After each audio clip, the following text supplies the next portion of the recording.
Today we're going to talk about performance management. We want to develop and design an effective team performance management system. According to a research made by Carnegie Institute of Technology, 50% of one's success is due to one's technical knowledge, and about 80% is due to our skill in human engineering, to personality, and our ability to lead people. Developing a strategy plan is essential for companies to achieve better results.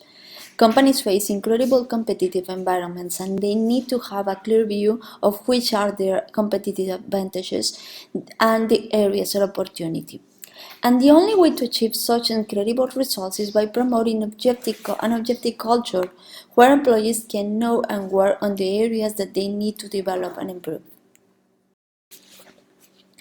In this study, we would like to analyze the performance management system of Pixar Animation Studios, as well as assessing some of the reasons why leaders fail to give objective feedback and why performance appraisal can cause a disengagement and demotivation sentiment among companies' employees. Let's start. What does performance management mean? Developing a strategic plan is essential for companies to achieve better results. Companies face incredible competitive environments, and they need to have a clear view of which are their competitive advantages and their areas of opportunity. Constantly evaluating our strategies and short-term results is critical to reach our objectives. Performance appraisal can be seen as a foundation to develop useful review tools to determine how well employees do their job relative to their standards required. If we think about it, the backbone of every organization is its employees, because they are the ones executing our strategies to reach goals. Therefore, performance management can be defined as the process to ensure that the organization connects its mission, vision, goals, and strategy with its employees. Which are the goals of having a well-performance management system? The primary goal of performance management is to boost effectiveness by improving the performance of our employees. In other words, it is a process that focuses on identifying the strengths and opportunities of every member within the organization to upgrade their capabilities. According to Rumble and Brancher, some of the most critical tasks of effective performance management include clarifying your responsibilities and expectations, improving individual and group productivity, developing capabilities through feedback, aligning performance with the company's mission, vision, strategies, and values, improving communication among managers, employees, co-workers, internal and external clients. Performance management is a tool used by the vast majority of organizations because it is useful to enhance communication between employees and managers, and it allows to align our goals and strategies with our workers' behavior. Feedback is essential to achieve useful results. For managers, it is necessary to improve constructive feedback and avoid criticism. To perform successful performance appraisals, it is critical to be specific and maintain job-related approach because constructive feedback increases our employees' engagement.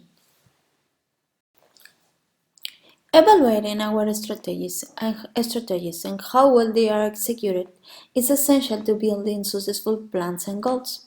If we think about it, our performance appraisal process will help us to align the organization's cultures with its strategies, mission, vision, and values. Therefore, when we are designing our plan to evaluate our employees' performance, it is vital to develop easy-to-use models to identify areas of opportunity and to reinforce behaviors. Some of the elements that we can consider to design useful evaluation models are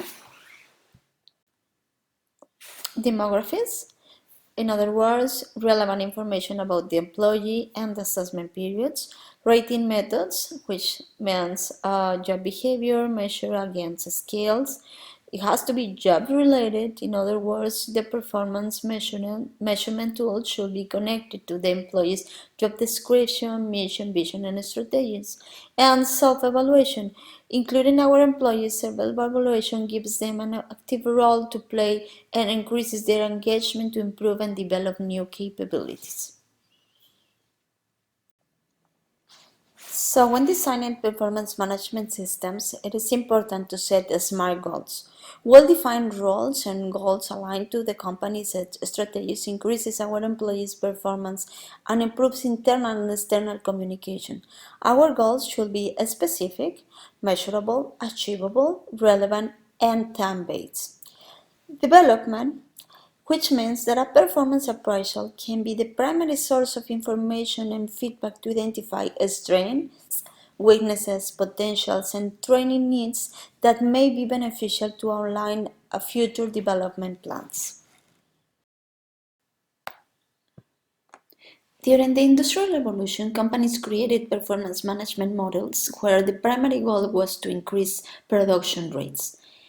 And strict controls and rules and divisions were set to get people to produce faster. Leader success was directly related to how well they could control what people were doing. Leaders' task was to tell their employees what exactly they needed to do. For example, people's payment was directly related to the number of pieces produced, and the leader's job was to reinforce the rules. This kind of enterprise models worked very well for many decades. However, in today's business environment, where globalization drives competition and exponentially changes the way we do things, we need to rely on new leadership models, tools, and concepts. The scientist Poulakos proposed a useful 8-step model to guide the creation of performance management systems that yield better results. Her model is a multi-step process where the primary goal is to promote a collaborative culture by identifying our employees' strengths and areas of opportunity. First, leaders set goals. We need to set objectives aligned with our company's strategies, and communicating those strategies and goals is elemental to promote a productive working environment and motivate our employees to be part of the organization's success. Second, managers and employees set objectives and expectations. Involving our employees in the decision-making process may be the best way to brain trust our ideas. If our employees are part of the process, they will know that what is expected from them, and they will feel responsible for the outcomes, which will boost their urge to perform better. Third, managers and employees hold performance discussions. By promoting honest and practical discussions about performance and avoiding criticisms, we will be able to identify areas of improvement and how we can help our employees to reach their potential. Fourth, employees provide performance input. Listening to others' ideas is essential to grow. It is critical to consider what our employers need and what they think about their performance and interaction with their leader and team members. Fifth, knowledgeable resources provide performance input. It is essential to gather as many feedback as possible to understand how well we are doing things and where we can improve to enable our organization to compete and increase value. Sixth, managers rate performance. We need to rate our employees based on their involvement and commitment. Seventh, managers and employees hold review sessions. Back and forth communication is necessary to create a collaborative environment. Eighth, human resources make decisions. The human resources team must have the capability to back every performance management process by promoting incentives to encourage the positive behaviors and creating training programs when capacitation is needed to improve our team's skills. So, in this session, we are going to study job performance dimensions to build a successful working culture. When companies set their strategies, it is essential to evaluate how well they are executing for many reasons. The first and most important is because by evaluating our decisions and how they are positively or negatively affecting our organization, we can create effective mechanisms to correct our mistakes proactively. For instance, defining efficient job performance behavior is essential to ensure our company's success. When we create a business, we need to state our mission and vision to guide our short and long-term plans. For companies, it is essential to establish a set of values and principles that will determine how they reach their goals. Therefore, creating our job performance criterion is critical to help our employees to line up their expectations with the ones established by the company's strategies. By definition, job performance is the evaluation of how well a person performs his or her job. But how we can define which are the right or wrong behaviors?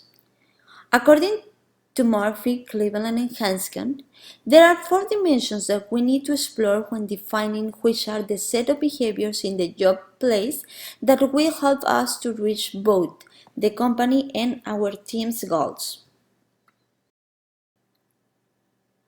The first dimension is task performance. Delimiting core specific tasks that delineate each one of our employees' scope is essential to organize our resources effectively and to get the most out of them. Task performance delimitation can be done throughout job description tool. This dimension is important because setting expectations will help our employees to behave accordingly to the company's values and boost commitments to reach the team's leaders' targets that will sum up to the firm's vision. In this dimension job performance, we need to highlight, for example, the importance of back and forth communication, why task proficiency is necessary, the importance of persistence, effort, organization, planning, and problem-solving skills. The second dimension is the contextual citizenship performance. Successful leaders know how important it is to emphasize long-lasting relationships. As leaders, we need to sum up to our company's cultures and to promote positive and collaborative job environments. Therefore, it is necessary to encourage good citizenship behaviors. In other words, there is a perspective that good employees will look at the company's best interests and that will try to perform beyond the expectations. For example, citizenship is helping workers long-term focus and reflecting a good image of the company.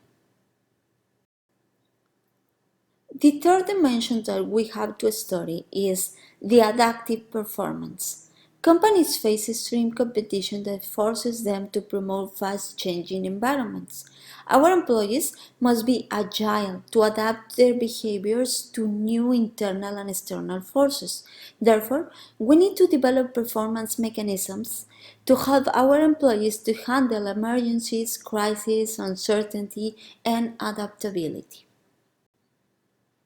The last dimension is counterproductive workplace behavior. Most companies set norms and rules according to their strategies, and our employees must follow them to enable the firm to reach success. As leaders, we need to identify our employees' counterproductive behaviors to correct them. For example, harassment, bullying, anti-team working attitudes, rumor mongering, etc. So far, it is clear for us that developing a good performance management system is essential for organizations to grow. Now, let's talk a little bit about how we can develop performance appraisal models. In an ideal world, we select, train, and develop our employees to ensure our company's success.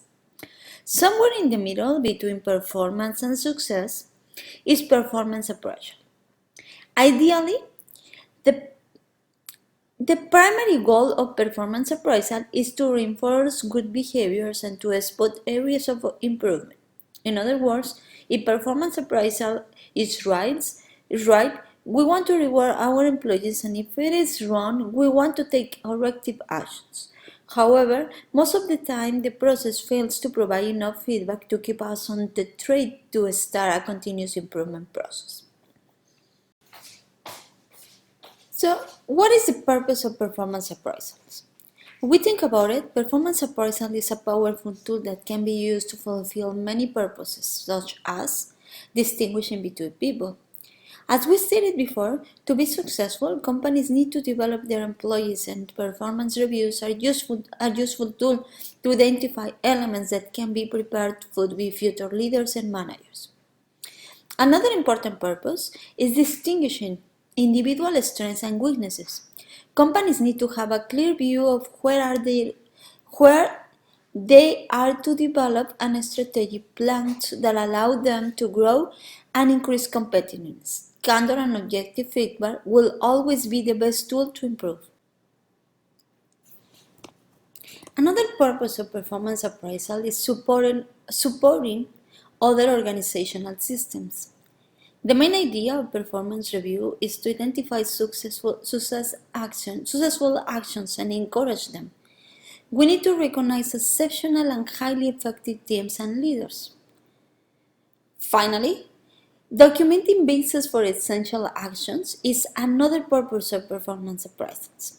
Companies need to define their culture, and performance reviews allows them to identify the desired set of behaviors, traits, and competencies that they want to promote to achieve their vision and complete each one of their particular projects. Now we understand why performance appraisals are so important, but why do they fail? Usually, the performance appraisal process involves setting work standards, assessing our employees' performance related to those standards, and providing feedback to our employees to help them to overcome deficiencies. But most of the times it fails. There are four reasons why performance appraisal fails. The first one is that the task of measuring performance is inherently difficult. The second reason is that appraisals, the contextual factors influence evaluations. The third reason is that the different purposes of performance appraisals. And the last reason is that raters are motivated to distort performance appraisals. Let's explore each reason of why performance appraisals fail. As we say, the task of measuring performance is inherently difficult. As employees, we want to know what we are supposed to do, how well we are required to do it, how we are going to be rewarded, and how we are going to be supported. And most of the time, managers have not a clear view of what a good performance is. Managers have limited opportunities to define expected job performance. Therefore, the manager's observations about his or her employees' performance may not be representative of regular job performance. Sometimes we focus on negative experience, and this can affect the way we grade our workers. To overcome this barrier, managers need to establish a back and forth communication system with their employees to develop what we will be considered a high level of performance and how they can support their employees during the process. If we think about it, good managers have to perform appraisals all year long, not just once in a while. As well, managers need to establish which is a clear relationship between their employees' actions and the results of their actions.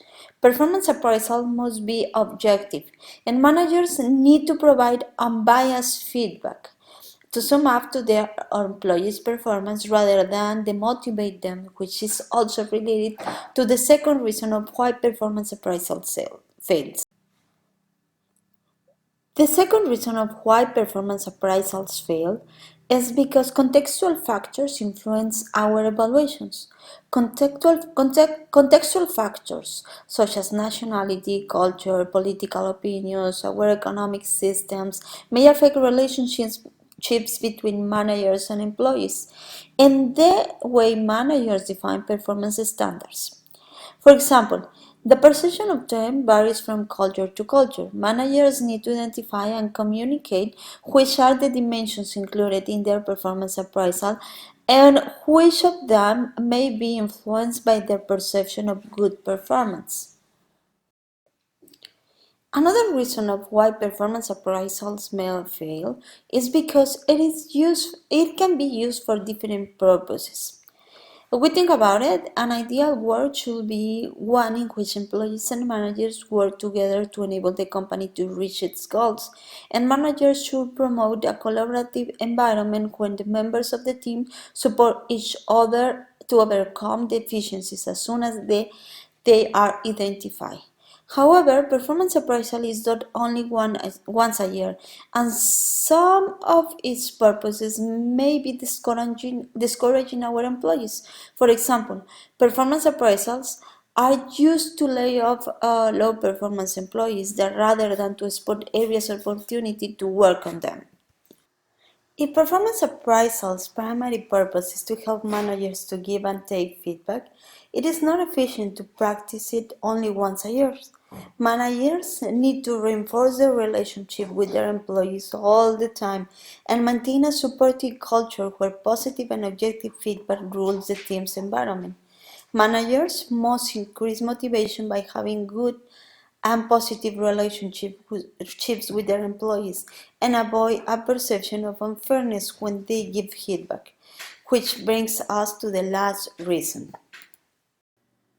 Traders are motivated to distort the performance appraisal, which means that sometimes we take biased postures against people because we don't understand or we don't have a clear visions. And performance appraisals may fail because as traders we may rate our employees based on our own judgments rather than facts. Now, let's talk about establishing an effective ranking system to evaluate our employees. According to Leonard, one of the most relevant objectives of performance appraisals is the performance appraisal is to have a useful tool to monitor our employees' progress. Following the concept, the main idea of performance evaluation is to contrast how well our employees perform, taking as foundations their job descriptions. And the idea is to gather the information that allow us to identify areas of improvement and opportunity. There are different types of performance appraisals, such as um, the standard rating scale, the self-assessment appraisal, the 360-degree feedback, and the management by objectives. In the standard rating scale, the main idea of performing appraisals using rating scales is to have a measure of certain behaviors, goals, and traits that our employees need to carry out their job activities.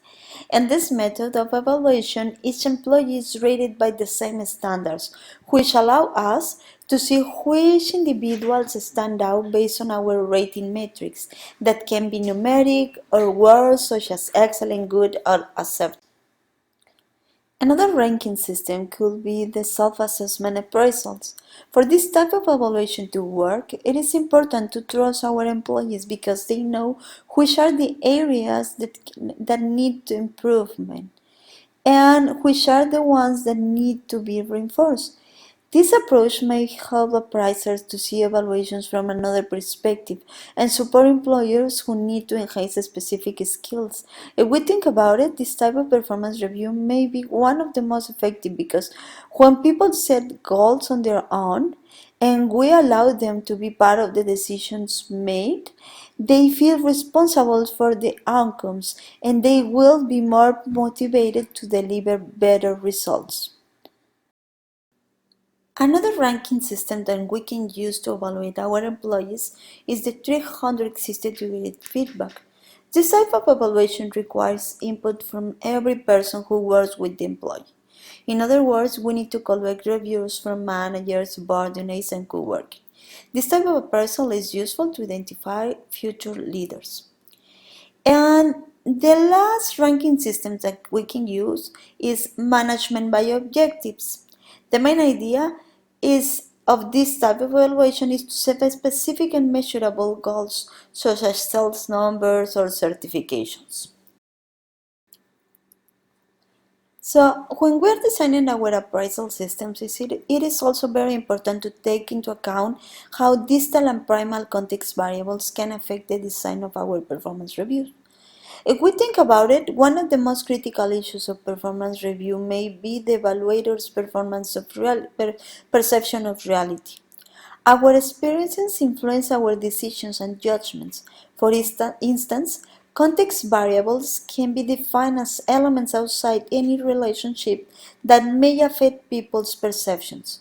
In today's global business environment, we have to deal with people from very different backgrounds, customs, traditions, and that can affect the way we perceive and access to our employees' behavior and performance. Based on the idea that an adequate job appraisal must be unbiased and objective, we need to evaluate how it can be affected by distal and primal context variables. Distal context variables are things such as nationality, national culture, legal and economic systems, economic environment, technical environment, physical environment. And proximal context variables are variables such as the organizational climate and culture, organizational strategy, work group characteristics, supervisor subordinate relationships, and we need to have a clear view of which is the culture that we want to promote within our organization. For example, we need to know if our culture is a goal-oriented, which are the main drivers of development, how much do we value discipline, which is our leadership styles, among many other variables that may define our company's organizational climate to be able to build good performance reviews. So, according to Hofstede model, it is essential to understand why national cultures are different and how individuals in each one of them establish their set of priorities. For some cultures, time perception is more important than for others, and values vary from country to country. The risk is sorted in different ways, and there is a different set of expectations which, as consequence, may affect the evaluator's perceived job efficiency. Hofstede established that to understand how national culture variables affect people's behavior, it is necessary to study 6 dimensions of aspects of each country's culture. The first one is power distance. How much a society values hierarchy, how much gap exists between relationships. The second is individualism, collectivism. How much an individual is responsible for him or herself and his or her own decisions, and how much an individual values society. The third one is masculinity, femininity. This dimension refers to social character traits that are associated with one of the genders. For example, for some cultures, power is related to masculine genders. Another cultural difference can be uncertainty avoidance. How much risk people can accept and how they try to control the future. Another one is long-term versus short-term orientation. What is the culture's perspective about immediate results, stability, and durability? The last one is indulgence and versus restraint. How can feelings be expressed? An essential part of developing performance appraisal systems and performance systems is to ensure that they are reliable, they are valuable, and they are accurate. The main objective of performing evaluations is to give feedback to improve performance and boost motivation. But It is a fact that most of the time judgments given during this process are biased because managers fail to transmit objective opinions. Therefore, when developing a performance appraisal system, companies need to ensure reliability, validity, and accuracy. If we think about it, reliability means trust. We can define it as the degree to which positive results, observations, and measurements will repeat over time. We can see reliability as a measure of accuracy. When we think about performance appraisals, we can easily see why our feedback must be reliable. However, thinking about real terms, reliability is one of the most substantial problems in most appraisal systems. According to Thornton, a reliable performance appraisal system must be consistent and it should provide us with objective information to measure our employees' development. We should build a performance review system that both employees and managers can trust, and where we can evaluate the same activity and its result regardless of whoever is performing the task. For example, there is a manager's central tendency to either rate employers higher or lower than they should be. Another good example is similarity bias, which derives in the standard rating error of favoritism. To improve reliability, companies must design systems with specific guidelines, precise definitions, and goals, and train managers to give objective feedback. Validity. When we are designing a performance appraisal system, testing validity is one of the most critical parts because it can tell us how much we can trust someone's performance score. In other words, testing validity is essential because we will make conclusions and take actions about our employees' performance by looking to their performance appraisal score. For example, after our performance reviews, we should be able to build training plans to reinforce our company's values, and those plans should be based on people's performance ratings. According to the US Department of Labor, to test validity, we should evaluate the relationship between the characteristics evaluated during the performance review and the qualifications and requirements related to the tasks described in the job descriptions. Therefore, we should conduct a criterion validation test. In other words, if a person scores high, we should observe the relationship between his or her work and how his or her performance is contributing to reaching the company's goals. As we have stated before, the success or failure of performance appraisal applications lies on the evaluator's ability to focus on clear, objective, and ethical judgments. Therefore, measuring accuracy is essential to develop rating systems that reflect correct values and standards. Accuracy is a synonym of correctness and perfection. We need to create accurate performance management systems that give us practical information to build the culture we want. How to improve our employees' performance is probably one of the most asked questions within the business environment, and feedback remains as one of the most popular answers. Some very successful companies peg their accomplishment to a culture where candid appreciations of reality are essential. For example, Pixar Animation Studios. Pixar has won 15 Academy Awards, and on average their movies make $600 billion per film. And almost all of their movies have been on the list of the highest profit movies around the world. And this company, leaders allow their employees to communicate their ideas and they promote honesty. They manage to enhance creativity by encouraging their employees to bring trust what they think will work well for the company. Accepting honest appreciations from their managers and co-workers about their work allows people to improve and think outside the box to achieve better results. If we think about it, this practice is beneficial because by promoting this type of culture, the company spurs a continuous improvement sentiment where people can make mistakes and can learn from them before releasing any products.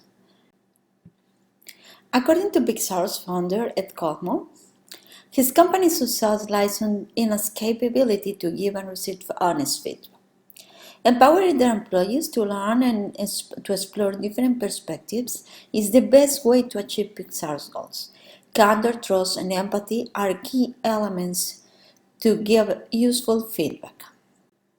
There are many other examples of companies that have achieved remarkable success by promoting this type of culture. We can take about Netflix. This company encourages harsh feedback and promotes radical transparency among its employees. For Ray Dalio, the founder of the investment management firm Bridgewater, honest feedback is critical to developing his employees. In Bridgewater, they encourage their employees to go beyond their opinions and to put their ideas out there and stress test them so they can raise their probabilities of being right and learn from others' perspective. Get past their ego and identify their blind spots. However, knowing how to give and receive feedback is essential for this type of culture to succeed. Critical feedback can damage the company's culture. If we think about it, the main goal of giving feedback is to help people to do better. But how can we effectively achieve that? Empathy might be one of the best ways to influence people because when people feel appreciated, they trust us. When we think about offering feedback, we automatically believe that it means telling people what we think of their performance. But that is not what we said about creating a candor environment. The idea is to speak to our employees the things, to tell our employers the things that work very well and to give them tools to realize what they need to change to excel. Honest feedback can be an excellent tool, but it has to be objective. Telling people what we think they should change hinders their potential and their opportunities to learn. The main idea is to help them to see by themselves the things that they did well and the things that they have to improve. Therefore, instead of telling people what they have to change, we have to try telling them how we feel when they did certain things. For example, think about an employee's presentations. We can start by saying he or she which parts of the performance were the best and why you feel those were your favorite. The flip side, when it comes to telling them the part of the presentation that was not that exciting, you can ask them questions. For example, how do you feel about this part? Do you think you can change something? How can you make this part more versatile? If we want to accomplish remarkable results by promoting a culture where feedback is the core of our environment, we need to learn how to influence people's behavior efficiently. And the best way of accomplishing this goal is by encouraging our employees to learn and give them a way to see by themselves the things that they can improve. For feedback to work, it has to be part of our normal process. It needs to be objective and focus on positive elements that can help us to persuade our employees to improve specific characteristics of their work that need to be polished. In conclusion, defining and setting expectations is essential to promote positive and successful working cultures because as leaders, we need to reinforce those behaviors and add to the company's strategy and discourage those that will not add value. When we are leading or managing people, it is vital to be precise and focus only on facts. We must create an environment where people feel free to make mistakes and have as many ideas as possible to solve them. The primary purpose is to help them to focus on their positive sides and to help them to see what is not working well. Useful feedback means to be able to persuade people to change the things that are not that impressive about their job or performance. And a great way to achieve this is by asking them questions instead of telling them what we think about them or their work. As always, empathy is crucial when it comes to managing people.